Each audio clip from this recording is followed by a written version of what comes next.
The footage doesn't look scary at first. That's what everyone says. It's just a subway platform at 3 a.m. Empty, clean, still. The kind of place you only notice when you're already tired, already half asleep, riding the last train home. I was watching it because it was my job. I worked overnight security for the City Transit Authority, assigned to a control room 3 floors underground.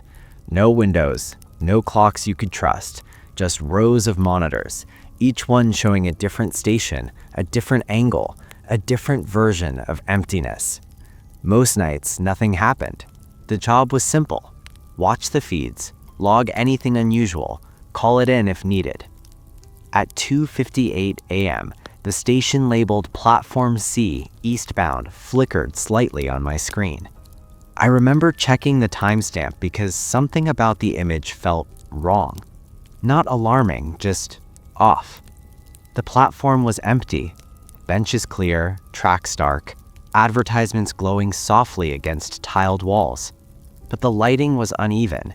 One fluorescent strip above the far end of the platform was dimmer than the rest, casting a long shadow across the yellow safety line. The shadow didn't move, even when the lights buzzed. I leaned closer to the monitor. At exactly 3 a.m., the audio feed clicked on by itself. We weren't supposed to have live audio. Budget cuts, old wiring. Still, I heard it. A low, distant sound. Not footsteps. Breathing. Slow. Controlled. Like someone trying very hard not to be heard. I adjusted the volume. The breathing stopped. I frowned and checked the other feeds. Platform A, empty. Platform B, empty. Stairwell, empty. When I looked back at Platform C, someone was standing there. I didn't see them enter. One frame, the platform was empty. The next, a man stood near the far bench, half inside the dimmer light. Tall, thin, dark coat, hands at his sides, facing the tracks. Not pacing, not looking around, just standing. I checked the timestamp again, 3:01 a.m. I waited for movement. Nothing. "Control to patrol," I said into the radio. "You seeing anyone on Platform C?" Static. Then a pause. "Control," patrol replied slowly. "There's no one down there." I stared at the monitor. "He's right there," I muttered. I marked the log. Unidentified individual present, standing. The man didn't move for 3 minutes. At 3:04 a.m., his head tilted slightly to the left. Not enough to look around, just enough to suggest listening. The audio feed crackled. Breathing again. Closer this time. I adjusted the camera zoom. The image sharpened. His face was pale, not sickly, just drained, like the color had been washed out. His eyes were open, wide, unblinking, staring into the tunnel. At 3:06 a.m., the tunnel light came on. A train was approaching. The man didn't step back, didn't react. He stood exactly where he was, toes just behind the yellow line. I felt a spike of panic. "Platform C, eastbound, approaching. There's a man too close to the edge." Static. Then a pause. "Control," patrol replied slowly. "There's no one down there." I stared at the monitor. "He's right there," I muttered. I marked the log. Unidentified individual present, standing. The man didn't move for 3 minutes. At 3:04 a.m., his head tilted slightly to the left. Not enough to look around, just enough to suggest listening. The audio feed crackled. Breathing again. Closer this time. I adjusted the camera zoom. The image sharpened. His face was pale, not sickly, just drained, like the color had been washed out. His eyes were open, wide, unblinking, staring into the tunnel. At 3:06 a.m., the tunnel light came on. A train was approaching. The man didn't step back, didn't react. He stood exactly where he was, toes just behind the yellow line. I felt a spike of panic. "Platform C, Eastbound, approaching. There's a man too close to the edge. Static. Then a pause. Control, Patrol replied slowly. There's no one down there. I stared at the monitor. He's right there, I muttered. I marked the log. Unidentified individual present, standing. The man didn't move for 3 minutes. At 3:04 a.m., his head tilted slightly to the left. Not enough to look around, just enough to suggest listening. The audio feed crackled. Breathing again. Closer this time. I adjusted the camera zoom. I muttered, "Did you see that?" No response. I rewound the footage, frame by frame. The man appeared at 3:01, stood, listened, vanished as the train passed. I scrubbed back further. At 2:59 a.m., there was nothing. At 3:0012, a blur, like a shadow stretching upward from the floor. Then the man resolved into place. I logged it as a camera glitch. I told myself that. At 3:17 a.m., the audio feed activated again. This time, I hadn't been looking at Platform C.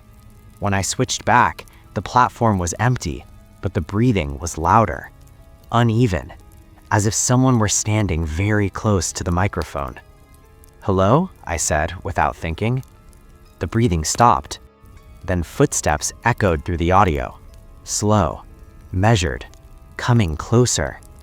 I scanned the camera angles. The stairwell camera flickered. For one frame, a shoe appeared on the top step. Black, polished, still. Next frame, empty. At 3:21 a.m., the man returned. This time, he stood closer to the camera, directly beneath it. He looked up. I froze, because for the first time, he wasn't looking at the tracks. He was looking straight into the lens, into the control room, into me. His mouth opened slightly. The audio spiked. A whisper slid through the speakers. Not words, just breath shaped like speech. I ripped the headset off and shoved back from the desk. When I looked again, the monitor was normal. Empty platform, silent audio. I told my supervisor in the morning. He reviewed the footage. He frowned, said nothing. Then he deleted the file. Old stations do weird things at night. You get used to it. I didn't. The next night, Platform C's feed was already pulled up when I sat down. The timestamp read 2:59 a.m. The platform was empty, but the shadow near the yellow line was already there, and the audio feed was live. Breathing. Waiting. I didn't want to sit at the console. That was the first thought that hit me as I took my seat the next night. My badge unlocked the door, the lights flicked on, the monitors glowed to life. Platform C was already selected. Someone had pinned it to the center screen. The timestamp read 2:57 a.m., 3 minutes early. I checked the logbook. No notes, no handover comments, just my name written in the slot for overnight operator, like nothing unusual had happened at all. The platform was empty, but now that I knew what to look for, I saw it immediately. The shadow. It lay across the yellow safety line again, long and thin, angled wrong for the lighting above. It didn't originate from any visible object, it simply existed. The audio feed was live. I hadn't turned it on. Breathing filled the room, slow, close, almost intimate. I muted the channel. The shadow didn't change. At 2:59 a.m., the lights along the platform flickered in sequence, one after another, like a wave rolling down the tunnel. When they steadied, the man was there, standing exactly where he'd stood the night before. Same coat, same posture. This time, his head was already tilted, listening. I didn't call patrol. I knew better now. Instead, I watched. At 3 a.m. on the dot, a line of text appeared at the bottom of the screen. White, small, system font. Recording locked. My stomach tightened. That message wasn't part of the camera software. I tried switching feeds. The controls didn't respond. Platform C filled every monitor in the room, copied and mirrored from slightly different angles, angles that shouldn't exist. Some were too high, others too low. One looked like it was filmed from beneath the platform, staring up through the concrete. The man stood in all of them, but his face was different in each view. In one, his eyes were sunken and dark. In another, they were wide and bloodshot. In a third, his face was slack, mouth hanging open like he'd forgotten how to close it. I felt like I was looking at different moments layered on top of each other. The audio unmuted itself. Breathing filled the room again, louder now. Under it, something else. A faint sound like fabric brushing tile. Movement. The man's foot slid forward, just a few inches, closer to the edge. I leaned back, my chair scraping loudly across the floor. "Stop," I whispered, even though I knew he couldn't hear me. The man's head snapped upright, his eyes locked onto the camera again, and this time, he smiled. The train lights came on in the tunnel. The wind began to build. I watched in horror as the man took another step forward. His heel crossed the yellow line. The platform camera zoomed in on its own. His coat fluttered slightly, though there was no breeze yet. The train roared closer. In the control room, every speaker crackled at once. I heard voices, not just breathing now. Murmurs, dozens of them, layered, overlapping, like a crowd whispering all at once. The train burst into the station. As it passed through the man, the image didn't distort this time. The train went through him like he wasn't there. He didn't flinch, didn't react.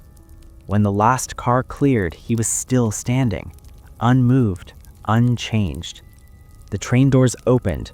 No one stepped out. No one stepped in. The doors closed. The train left.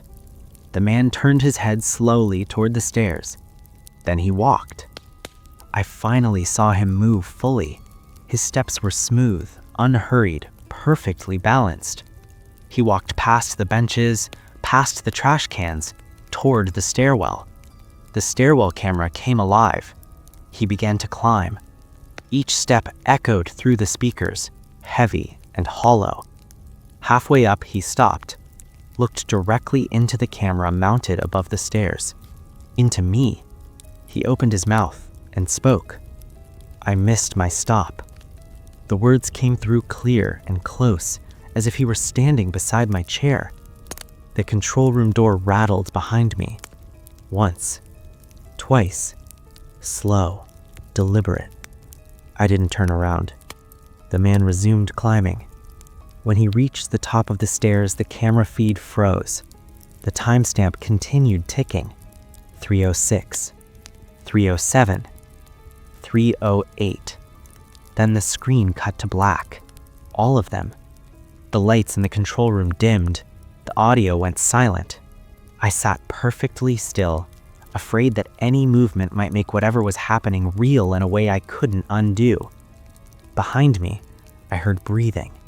Not from the speakers, from the room. I stood up slowly, turned. No one was there. The door was closed, locked. The monitors flickered back on. Normal feeds, empty platforms, silent audio. Platform C looked clean and still, like nothing had ever happened. I logged out, walked out. I didn't wait for my supervisor. I quit that morning. I told them I was done. They didn't argue. Weeks passed. Sleep came back in pieces. I stopped thinking about Platform C. Then one night, riding the subway home from a late dinner, my train slowed unexpectedly. The intercom crackled. Temporary delay, will be stopped here for a few minutes. The lights flickered. I looked out the window. The platform sign slid into view. Platform C, eastbound. The doors didn't open. The platform was empty. But as the train idled, I saw movement. A man stepped out from the shadow near the yellow line. Tall, thin, dark coat. He stood there, listening.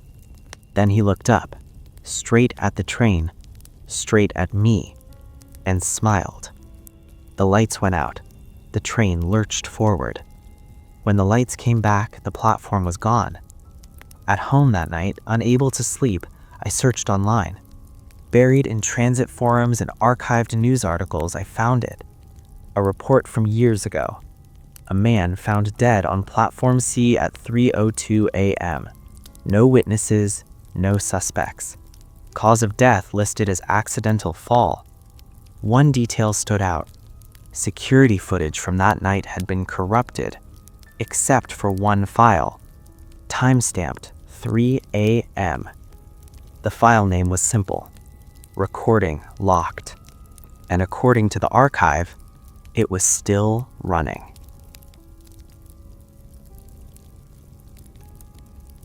The building manager told me the basement cameras had been acting strange. That was his exact wording. Not broken, not malfunctioning, just strange. It was a 6-floor apartment block built in the late 90s. Cheap concrete, narrow hallways, the kind of place where people minded their business and didn't ask questions. The basement had storage cages, electrical rooms, and a single maintenance corridor that ran the length of the building. I was hired to audit the CCTV system after a tenant complained about noises coming from the basement at night. Scraping sounds, footsteps, something being dragged. No one lived down there. The footage was time-stamped, synced, and clean. No gaps, no corruption. At 3:17 a.m., camera B03 activated motion detection. The frame showed the maintenance corridor. Fluorescent lights buzzed overhead. Concrete walls, pipes running along the ceiling. Empty. Then the lights flickered. 1 blink. 2. When they stabilized, someone was standing at the far end of the corridor. A man, facing the camera. He hadn't walked in. There was no recorded entry from either stairwell. One frame the corridor was empty, the next he was there. He stood unnaturally still, arms hanging at his sides, head tilted slightly downward, eyes angled up toward the camera. I zoomed in.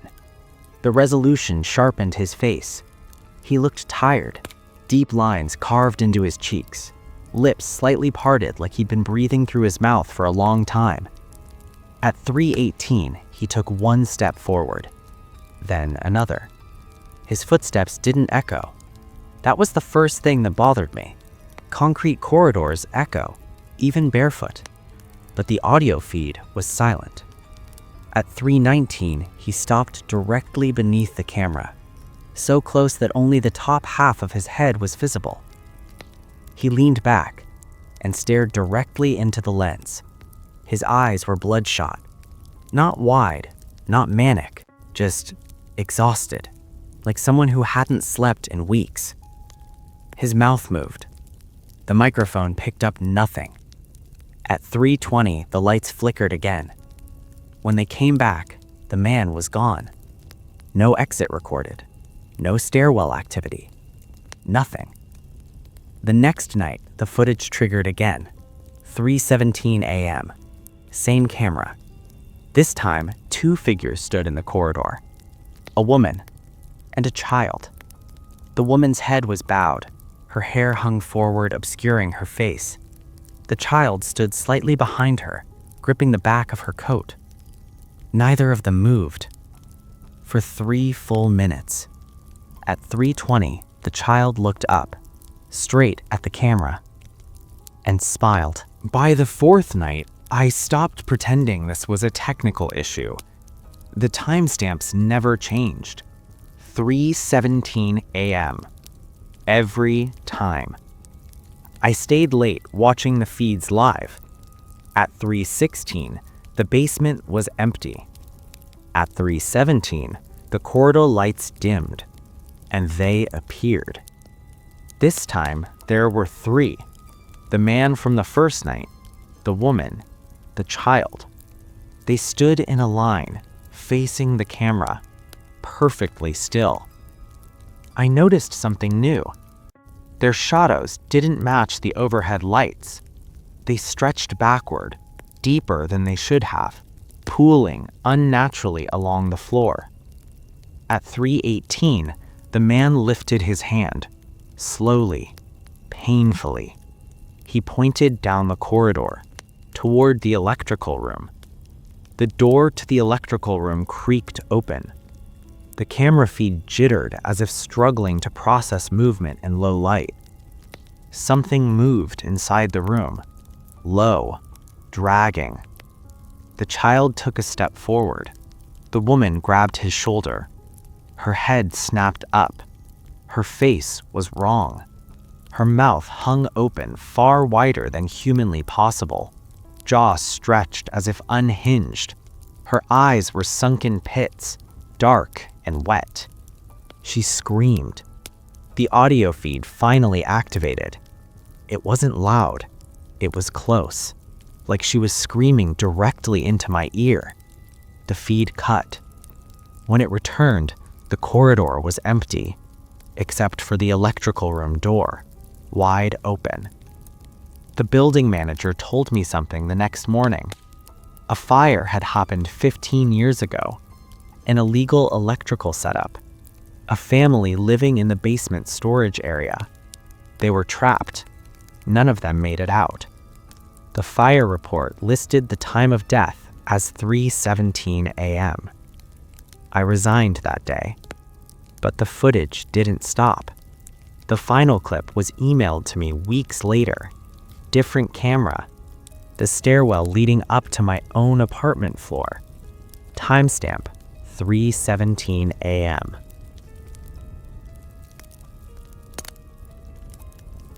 Hospitals never truly close, but some parts of them do.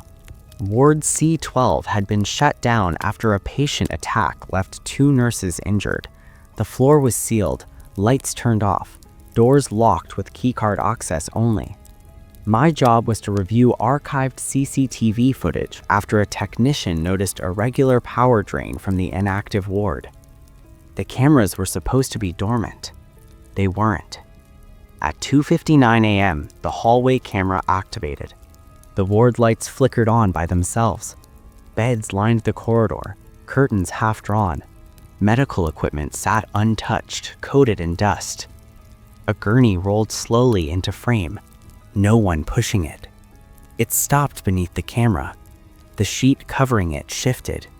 A hand slid out, thin, pale, fingers trembling. The hand dropped to the floor. The gurney rolled again, into room 12. At 3:02, the nurse station camera activated. A man stood behind the desk, wearing a hospital gown, back facing the camera. He leaned forward, pressing his forehead against the counter. The monitor screens flickered. Vitals appeared. Heart rate, blood pressure, flatline. The man lifted his head. His face was wrong, skin sagging, eyes sunken, lips blue. He smiled. The lights shut off. The footage kept recording. I watched the final night live. The ward powered itself on at 2:55 a.m. Every camera activated at once. Patients sat up in beds. Dozens of them, all wearing gowns, all staring directly into the cameras. Their eyes reflected the infrared light like animals. At 3 a.m., the intercom crackled. A voice whispered through every speaker. Vitals unstable. The patients stood, one by one. They stepped into the hallway. Their movements were slow, jerky, like marionettes learning gravity. They began walking toward the exit, the locked doors. They pressed against them, faces flattening against glass, hands clawing. The cameras shook. At 3:07, every patient turned at once, toward the camera. Their mouths opened, and the screaming began. Not loud, not sharp, just endless. The system overloaded. When the footage resumed, the ward was empty. Beds neatly made, curtains drawn, no signs of disturbance. Except for one thing. The patient log updated automatically. New admission recorded. My name. Time 2:59 a.m.